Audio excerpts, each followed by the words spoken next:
Militer Rusia memperbarui operasi militer khusus di Ukraina dalam 24 jam terakhir. Juru bicara militer Rusia Letnan Jenderal Igor Konashenkov tanggal 21 September merilis.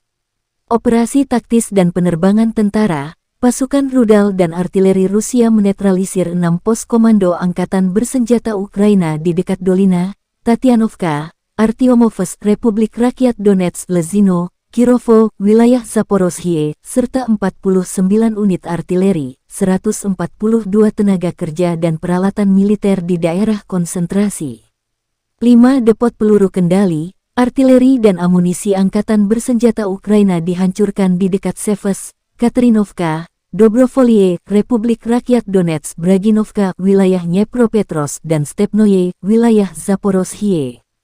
Pesawat tempur Angkatan Udara Rusia menembak jatuh satu pesawat Su-24 Angkatan Udara Ukraina di dekat Novozelanoye, Republik Rakyat Donetsk.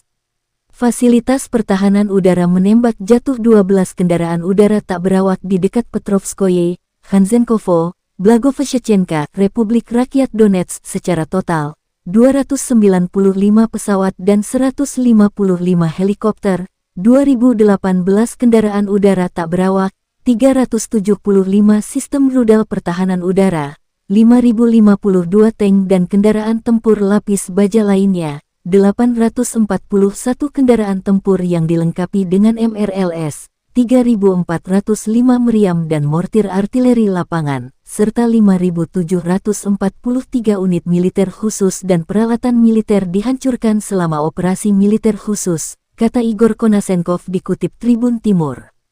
Dari kubu Kyiv, Kementerian Pertahanan Ukraina merilis sebanyak 300 prajurit Rusia gugur dalam 24 jam terakhir.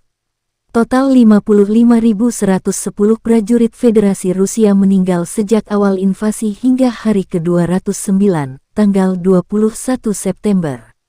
Belum ada tanda konflik Rusia dan Ukraina berakhir.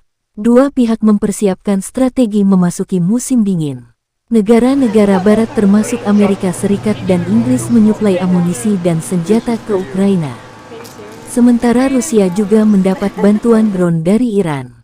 Belum ada tanda-tanda konflik berakhir meskipun sejumlah pihak berusaha memeriksa pertemuan Presiden Vladimir Putin dan Volodymyr Zelensky.